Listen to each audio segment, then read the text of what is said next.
দর্শক, দীপ্ত কৃষি টিম আজ চলে এসেছে নাটোর জেলার সদরের হাসরা নাটোর নামক একটি জায়গাতে। এখানে আসার পরে হঠাৎ করে আমার মনে হয়েছিল যে আমি কি জাপানের কোনো মিয়াজাকির আম বাগানে ঢুকে পড়েছি কিনা। চারিপাশে আসার পরে আমের সৌন্দর্য আপনাকে নিঃসন্দেহে মুগ্ধ করবে।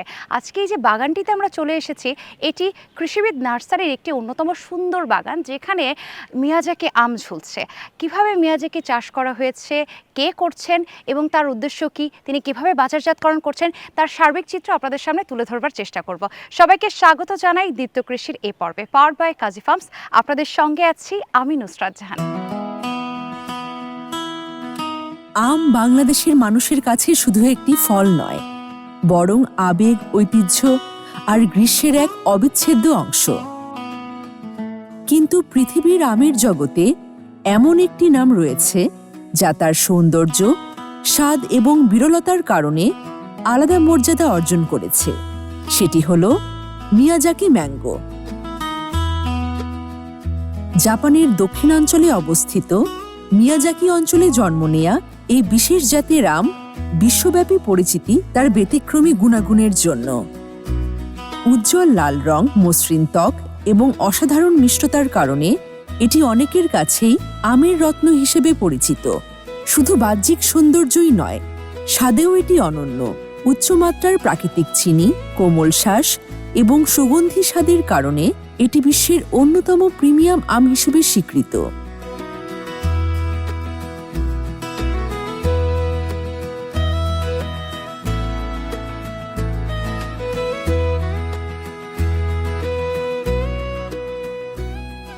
দর্শক, চারিপাশে আপনারা দেখতে পাচ্ছেন এত সুন্দর মিয়াজাকি আম। সত্যি আমি অভিভূত হয়ে যাচ্ছি এবং ভাই, আপনাকে অসংখ্য ধন্যবাদ জানাই। আপনার এই বাগানে এসে মিয়াজাকি আমের সৌন্দর্য দেখে আমরা মুগ্ধ হচ্ছি। দর্শক, আপনারা যারা মিয়াজাকি আম এর আগেও দেখেছেন বা এখন আবার দেখছেন, তারা নিশ্চয়ই ভাবছেন যে একসাথে এত মিয়াজাকি আম, এটাও কি সম্ভব? আসলেই কিন্তু তাই। আমরা এমন একটি বাগানে আজকে চলে এসেছি যেখানে চারিদিকে যে দিকেই তাকাচ্ছি আমি শুধু মিয়াজাকি আম, এবং এত সুন্দর রং, এর রংটা বোধহয় যে কারোর দৃষ্টিকে আকৃষ্ট করবে। আর মুগ্ধ হয়ে যাচ্ছে সত্যি কথা বলতে।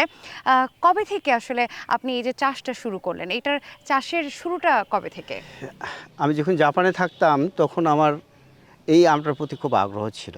আমরা মোটামুটি জাপানি কোয়ালিটির কাছাকাছি আমটা তৈরি করে ফেলছি। আজকে এত বেশি আগ্রহ ছিল, তো নার্সারিতে আমি মনে করছিলাম যে আমার এই সারা জীবনে যে কাজটা করছি, যদি আমি এই মিয়াজাকি আমটাকে যদি আমি বাংলাদেশে নিয়ে আসতে পারতাম এবং আমার নার্সারিতে ইনক্লুড করে যদি সফলভাবে পারতাম, তাহলে আমি এটা বড় ধরনের অ্যাচিভমেন্ট হতো। এটা মনে করতাম এবং দেশের জন্য একটা বিরাট বড় একটা সম্পদ দাঁড়াতো। কারণ এটা নিয়ে আমার অনেক রকমের দূরদর্শী চিন্তাভাবনা আছে। আচ্ছা। বাস্তবিক ক্ষেত্রে এটা 2014 সালে আমি জাপান থেকে সায়েন্স সংগ্রহ করি। আল্লাহর রহমতে আমি দুটো গাছকে প্রথমে ডেভেলপ করছি, যেটা আমার গ্রামের বাড়িতে আছে 2014 সালে, এবং পুকুর পাড়ে কয়েকটা আছে। তো তার পরবর্তীতে আরও অনেকগুলো বাগান, আর এই বাগানটা আমার নতুন বাগান। এই গাছগুলো কি, এই যে এই বাগানে যে কটাই মিয়াজাকি আমের গাছ রয়েছে, গাছগুলো কি সবই কলমের গাছ? গাছগুলো সবই কলমের গাছ এবং 2 বছর প্লাস বয়স। এটা গাছ। তো মাদার গাছ থেকে এখানে বাগানটাকে আবার নিয়ে আসার কারণটা কি ছিল? আসলে আমার গ্রামের বাড়ি এখান থেকে 5 কিলোমিটার দূরে। আজ থেকে প্রায় 25 বছর আগে নার্সারি শুরু করি। আর এই জায়গাটা আমার কেনা জায়গা। তো এইটাকে আমি আস্তে আস্তে করে ডেভেলপ করি। আচ্ছা। ডেভেলপ করে যেহেতু সারা বাংলাদেশে, তখন আমি পরিচিত ছিলাম নাটোরের মধ্যে। আমার নার্সারি পরিচিতি ছিল নাটোরের মধ্যে, এবং সারা বাংলাদেশে এমনকি দেশের বাইরে থেকেও আমাকে তার অর্ডার চারা নেয়, আম নেয়। হ্যাঁ, তো এটা আমাদের প্রয়োজনের কারণে এইটাকে শহরে নিয়ে আসা হয়েছে। আমাদের এখানে গ্রামে যে নার্সারিটা ছিল, এটা যে যাতায়াতের খুব কষ্ট হচ্ছিল। আচ্ছা। যার কারণে এক প্রকার বলা যায় যে আমার ক্লায়েন্টদের দাবি পরিপ্রেক্ষিতে আমরা এখানে নিয়ে আসছি।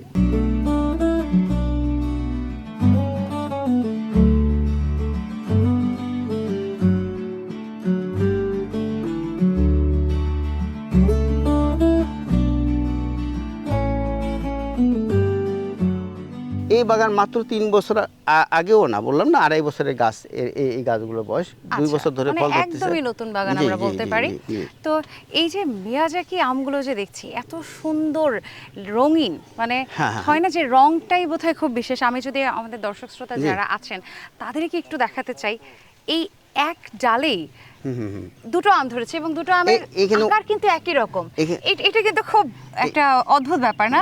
এই ব্যাপার হচ্ছে কি, এই ডালটাতে অনেকগুলো আম ছিল, আচ্ছা, তার মধ্যে আমরা দুটো আম রাখছি, ফেলে দিয়েছেন বাকি? কারণ যেহেতু এই দুটো আমের শেপ সাইজ বিক্রি করার উপযুক্ত।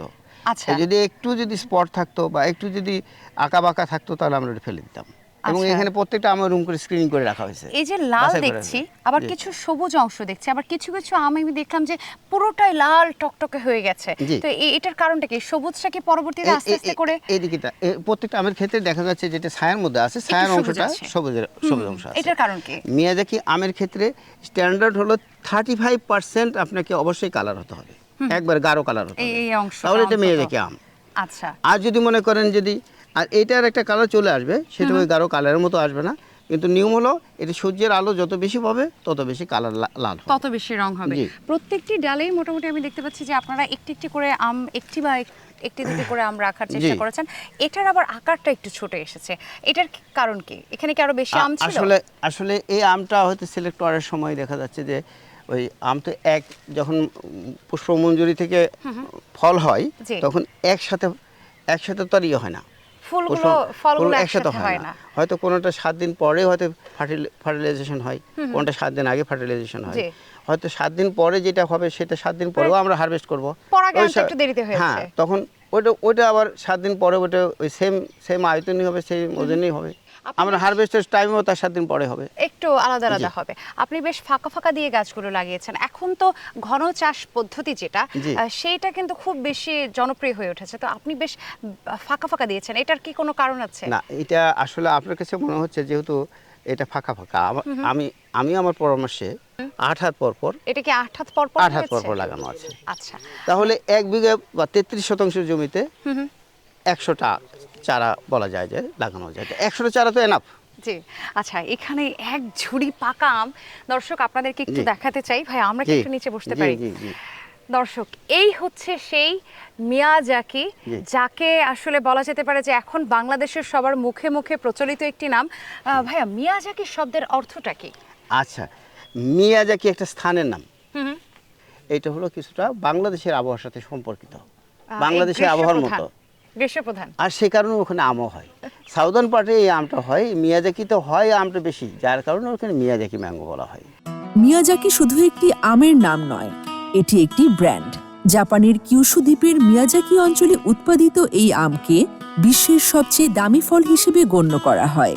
জাপানি ভাষায় মিয়াজাকি শব্দের সঙ্গে তাইয়ো নো তামাগো বা এগ অফ দ্য সান নামটিও সমান জনপ্রিয়। গাঢ় লাল রং, ডিমের মতো আকৃতি, অসাধারণ মিষ্টতা, সুগন্ধ ও মাখনের মতো নরম শ্বাস, এসব বৈশিষ্ট্যের জন্য এ আমের আলাদা খ্যাতি রয়েছে। জাপানে ফলকে অনেক সময় বিলাসবহুল উপহার হিসেবেও দেখা হয়। বিশেষ অনুষ্ঠান বা কর্পোরেট উপহারে দামি ফল দেওয়ার সংস্কৃতি থাকায় প্রিমিয়াম ফলের বাজার সেখানে আলাদা মর্যাদা পেয়েছে। বেসিক্যালি এটার নাম হলো জাপানিজ অ্যাপেল ম্যাঙ্গো। এইটা যদি সবচেয়ে বেস্ট কোয়ালিটি হয়, এটা যখন অস্ত যায়, অস্ত যাওয়ার সময় এটার একটা রূপ ধারণ করে, অস্তগামী সূর্যের মতো রূপ ধারণ করে। আচ্ছা, এই রূপ ধারণ করার কারণে এটাকে সূর্যের এগ অফ দ্য সান বলা হয়। আচ্ছা, এই আমটা সর্বনিম্ন। কতটুকু ওজন আছে বা আপনার হাতেরটা এটা কতটুকু ওজন আছে? 350 গ্রাম থেকে 400 গ্রামের মতো হবে। আমি কিভাবে বুঝতে পারবো যে আমটি পেকেছে, ও আচ্ছা, পরিপক্ক হয়েছে? আপনি লক্ষ্য করবেন যে আমগুলো এই ঝুড়িতে দেওয়া আছে না, জি। এটা আজকের পাকা আম। অন্য যে কোনো একটা আমের সাথে কালার মিলান, হ্যাঁ হ্যাঁ, ওই যে পাশে দেখেন আম আছে, জি। এই যে এখানে যেগুলো হ্যাঁ আছে, ওই আমটা দেখেন কালারটা মিলান, কালারটা একটু কিন্তু আলাদা। একটু আলাদা হয়েছে। এটা একটু বেশি রঙিন, রঙিন একটু হয়েছে, বেশি গাঢ়, হ্যাঁ। উজ্জ্বল প্রকৃতির উজ্জ্বল একটা রং। প্রকৃতির। এটা আলাদা, অনেক আলাদা, এগুলো হ্যাঁ, সবগুলোই। এই রংগুলো দেখলে রং আচ্ছা, দেখলেই। আমরা তো বাইরের রংটা দর্শকদেরকে দেখাচ্ছি, দর্শকরা অবশ্যই উদ্গ্রীব হয়ে আছে যে আমের ভেতরের কাটার পরে ভেতরটা কেমন হবে। একটু কি ভাই আপনি কিছু মনে না করলে আমাদেরকে, আমাদের দর্শকদের উদ্দেশ্যে কেটে দেখাবেন? হ্যাঁ। দর্শক দেখুন, এই হচ্ছে সেই মিয়াজাকি আম, যেটা জাপানি মূল্যে যদি আমি বলি প্রায় বাংলাদেশি টাকার বোধহয় 7 থেকে 8,000 টাকা 1 কেজির দাম, তাই না ভাইয়া? কম বেশি হতে পারে, কম বেশি হতে পারে, কিন্তু জাপানে এটা দেখেন দাম কালারটা তো দেখেন অনেক চমৎকার। বেশি। দর্শক আপনাদেরকে একবারে- একটু আমি দেখাতে চাই, খুবই সুন্দর, একটু হলুদ কমলা রংযুক্ত, ভীষণ সুন্দর, এবং মনে হচ্ছে যেন রৌদ্রের আলো পড়াতে আরো রংটা বেশি সুন্দর লাগছে দেখতে। ভাইয়া আমি কি একটু খেয়ে দেখবো? এবং রসালো, এত বেশি রসালো, আমি খেয়াল করে দেখছিলাম আপনি যখন কাটছিলেন, আপনিও একটা অংশ খাবেন। আপনিও, আমি চাই যে আমাদের দর্শকদের কে আমি একটু দেখাবে এবং আপনিও একটি অংশ। না, আমি তো আমার হাতে তৈরি হয়েছে তো তাই এটাকে কি? আমি হয়তো খেয়ে দেখবো? আমি হয়তো বলবো যে এটা ভালো লাগছে। ভালোই লাগছে, বেটার আপনারা খান বা আমাদের এখানে যারা দর্শকবৃন্দ আছে দর্শক, তারা খান। এই হচ্ছে সেই মিয়াজাকি আম, যেটা বর্তমানে সবার কাছে প্রচলিত এবং জনপ্রিয় একটি নাম হয়ে উঠেছে। আমি খেতে যাচ্ছি, আমটা দেখেই বোঝা যাচ্ছে যে খুব বেশি রসালো হবে।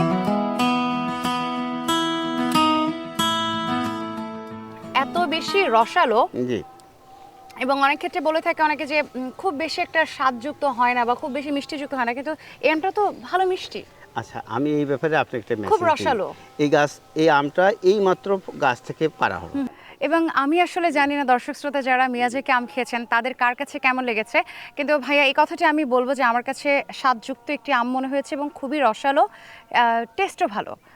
এই আমকে বলা হয়ে থাকে ঔষধি আম। আমি অনেকের কাছে শুনেছি যে মিয়াজাকি আম নাকি ঔষধি আম, এটার কারণটা কি? ঔষধি আম আমরা কেন বলছি মিয়াজাকিকে?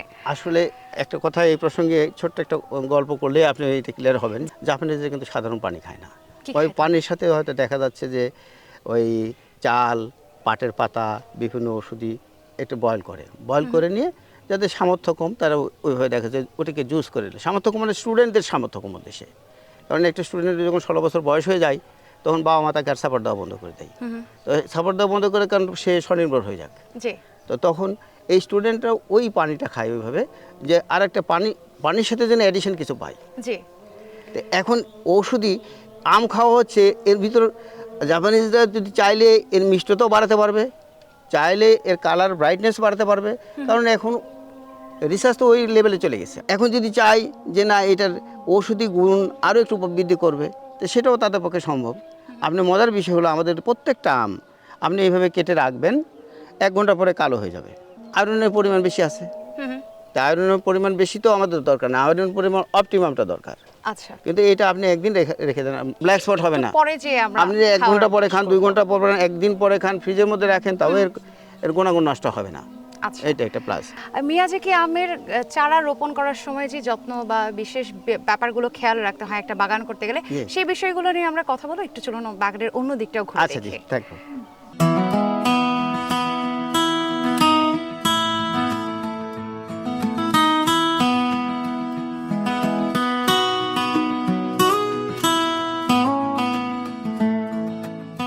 ভাইয়া, দুপাশে যতগুলো গাছ দেখছি সবগুলো গাছে আমি ব্যাগ দেখতে পাচ্ছি, এটার কারণটা কি? এটা basically food bag. Food bag দিলে অনেকগুলো লাভ হয়। আচ্ছা, ওইদিকেও দেখছি হ্যাঁ, আপনি দিয়েছেন। এগুলি এই যে ফ্রুট দেখেন, ব্যাগ দেওয়ার উপকারিতাটা কি? যখন আমি এটা দিয়ে দিলাম তখন এর ভিতরে ইনসেকটিসাইড অথবা ফাঞ্জিসাইডের আর স্প্রে করার প্রয়োজন হচ্ছে না। আচ্ছা, তাহলে তো খাবারটি নিরাপদ রইল বা যে কোনো ফল নিরাপদ হয়ে গেল। 100% এটা আপনি হয়তো আমরা টোটালি অর্গানিক করতে পারতেছি না, হয়তো একটা আমের লাইফ সাইকেলে আমরা ফুল থেকে এই বাজারজাত পর্যন্ত আমরা 4টে স্প্রে দিতে বাধ্য। যেমন যখন ফুল থাকা অবস্থায় তখন একটা মুকুল দিতে হবে। আসছে তখন একটা জি, স্প্রে করছি, ফুলের পরপর যখন ওই যে কেবল গুটিটা আসছে। গুটি আসতেছে এরকম সময় একটা দিতে হবে। যদি সেখানে যদি ছত্রাকের আক্রমণ হয় ছত্রাকনাশক থাকবে, জি, আর যদি কীটপতঙ্গ সেই সময় হপারের একটা আক্রমণ থাকে। যখন মঞ্জুরি থেকে মিষ্টি আঠালো যদি জিনিস বের হয় তখন এটা খেতে আসে হলে হপার, আর হপারের আর্ধেক হলেই হপার অল্প অল্প করে ওখানেই খায়, ওখানেই পায়খানা করে, তখন এখানে ছত্রাকের আক্রমণ হয়। এই সময়টা কি রেনি সিজন না? জি, প্রত্যেকটা ফলের ক্ষেত্রে যতবার বৃষ্টিপাত হবে তার পরপরই কৃষক বাধ্য এখানে ইনসেকটিসাইড স্প্রে করতে। কিছু কিছু কৃষক বা কিছু কিছু উদ্যোক্তা বলে থাকে যে আমার এটা জৈব পদ্ধতিতে হয়েছে, এটা মোটেও তা হয় না। তুলনামূলক জৈব পদ্ধতি, এটা তুলনামূলক কম ইনসেকটিসাইড কম ফাঙ্গিসাইড ব্যবহার করা হয়েছে।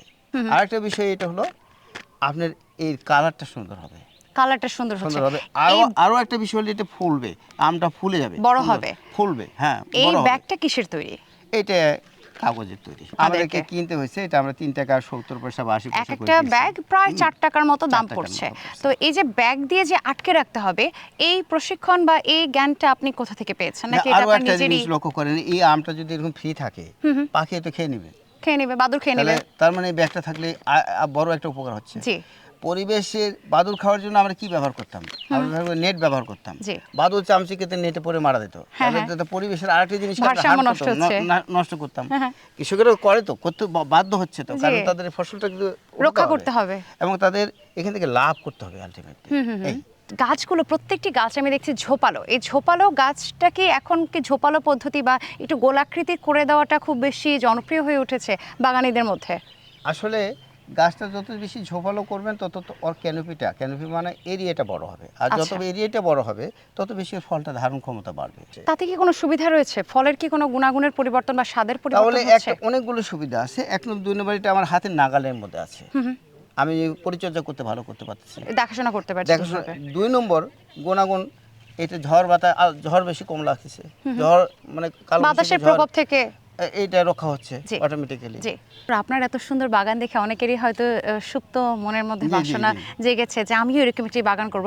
তো যখন প্রথম চারা মাটিতে আমি বসাবো বা রোপণ করব, সেক্ষেত্রে আমাকে কোন কোন দিকগুলো খেয়াল করতে হবে? চারা লাগানোর আগে জমি নির্বাচন করতে হবে, বৃষ্টির সময় যদি অতিরিক্ত পানি জমে না থাকে এটাকে আপনি লক্ষ্য রাখতে হবে। 2 নম্বর, এটা অবশ্যই বেলে মাটিকে পরিহার করতে হবে। যে কোনো ফসলের ক্ষেত্রে বেলে মাটিতে চাষ করা বোকামি আর কি। এঁটেল মাটিটা আপনার ভালো, তাছাড়া মাটির পিএইচটা আপনি দেখে নেবেন, পরীক্ষা করে নিতে আপনার হবে। নিকটস্থ যে কৃষি সম্প্রসারণ অফিসগুলো আছে সেখানটায় তাদের পরামর্শ নেবেন, মাটির পিএইচটা মান কেমন, এই এলাকার মাটির পিএইচের মান কেমন, এগুলো একটা বিষয়। আর 2 নম্বর কথা হলো ভালো চারা তো অবশ্যই কালেকশন করতে হবে। জি। আর একটা বিষয় হলো যে কোনো হর্টিকালচার ক্রপ আপনি রৌদ্রোজ্জ্বল জায়গাতে করতে হবে। মাটিতে কি কোনো রকম সার প্রয়োগ করতে হয়? মাটিতে প্রাথমিক অবস্থায় সার প্রয়োগ করার কোনো প্রয়োজন নেই। কি ধরনের সারগুলো আপনারা প্রয়োগ করেছেন? এটাকে অবশ্যই ব্যালেন্স করবো এইভাবে, একটা রেশিও বলে দিই আমি সবাইকে। জি। প্রতি 40 কেজি অর্গানিক সারের এগেনস্টে আপনি 1 কেজি রাসায়নিক সার ব্যবহার করতে পারেন। এটাকে বোধহয় মানসম্মত ধরছি আমরা। এটা তা না হলে মাটির স্বাস্থ্য নষ্ট হয়ে যাবে। এই যে আপনার বাগানের এত সুন্দর সুন্দর দৃষ্টিনন্দন আমগুলো ঝুলছে, এই আমগুলো বাজারজাতকরণ কিভাবে হচ্ছে, কোথায় করছেন?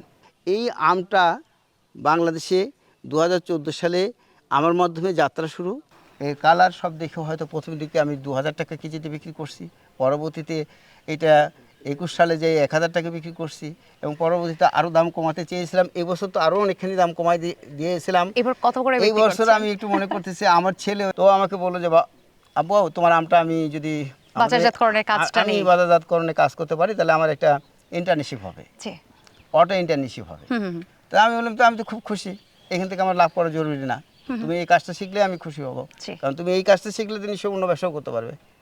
তো আমার ছেলে 2টো আম, 1 জোড়া আম এবারে জাপানে যেভাবে প্যাকেট করছে এই সেম প্যাকেট করে বাংলাদেশে আমরা বিক্রি করতেছি, 1 জোড়া আম 500 টাকা। তারপরে যে আমটা থাকতেছে এ গ্রেড আম, তারপরে বি গ্রেড আম, এগুলো আম বিক্রি করতেছি 500 টাকা কেজি, 300 টাকা কেজি। আমাদের কোনো দর্শক শ্রোতা যদি নতুন করে বাগান করতে চান বা যে কোনো নতুন উদ্যোক্তায় যদি মিয়াজাকি আমের বাগান করতে চান, তাদের উদ্দেশ্যে আপনার পরামর্শ কি রয়েছে? বা যদি আপনার কাছ থেকে চারা ক্রয় করতে চান বা অন্য কোথাও থেকে, তাহলে দামটা কীরকম পড়তে পারে চারার? মোটামুটি মিয়াজাকি চারা এখন সারা বাংলাদেশে কম বেশি ছড়ায় গেছে। তো আমিও মিয়াজাকি চারা তৈরি করি। মিয়াজাকি চারাতে আমার 3টা গ্রেড আছে, একটা গ্রেড 120 টাকা, একটা গ্রেড 200 টাকা, আর একটা গ্রেড 250 টাকা। ভ্যারিয়েশনটা হচ্ছে দামের, এটার কারণটা কি ছোট করে জানতে চাই। দেখা যাচ্ছে যে 250 টাকার চারাটা লাগালে সামনের বছরই হয়তো ফল আসবে এবং পরের বছর কমার্শিয়াল হিট করবে।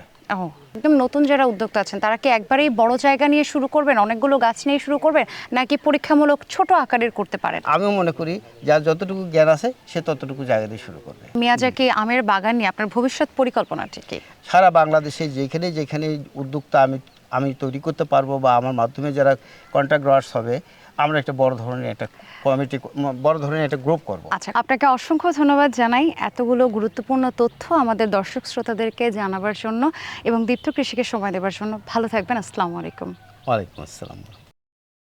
কৃষি বিষয়ে যে কোনো তথ্য জানতে ও জানাতে লিখতে পারেন এই ঠিকানায়। দীপ্ত কৃষি, প্লট 7/A/গ, তেজগাঁও শিল্প এলাকা, ঢাকা 1208। আপনারা চাইলে ইমেল করতে পারেন কৃষি@dipto.tv এই ঠিকানায়, অথবা ফোন করতে পারেন 0178-768-2832 নম্বরে। শুক্রবার ছাড়া প্রতিদিন সকাল 9টা থেকে বিকেল 5টা পর্যন্ত। প্রিয় দর্শক, এই পর্বটি দেখে অনেকেরই হয়তো মনে হচ্ছে যে ইস, আমার যদি এরকম একটি মিয়াজাকি আমের বাগান থাকতো তাহলে কতই না সুন্দর হতো, তাই না? আমারও যেমনটা মনে হচ্ছে যে মিয়াজাকি আম বাংলাদেশে যেহেতু হচ্ছে, তাহলে আমরা সবাই যদি একটু এই ভাবনার দিকে আসি বা আমাদের একটি ছোট আম বাগান হয়, বা যারা এখনও চাকরি বাকরির পেছনে ছুটে মরিয়া হয়ে হাপিত্তেশ করছেন, তারা কিন্তু চাইলেই এই সুন্দর আমের বাগান করতে পারেন। এবং যেহেতু বেশ উচ্চ মূল্যে বিক্রি করা যাচ্ছে, এই আম চাষ করা লাভজনক হতে পারে। আজকের মতো আমি নুসরাত জাহান বিদায় নিচ্ছি দীপ্ত কৃষির এই পর্ব থেকে, পাওয়ার্ড বাই কাজী ফার্মস। আবারও দেখা হবে, সে পর্যন্ত সকলে ভালো থাকুন। আল্লাহ হাফেজ।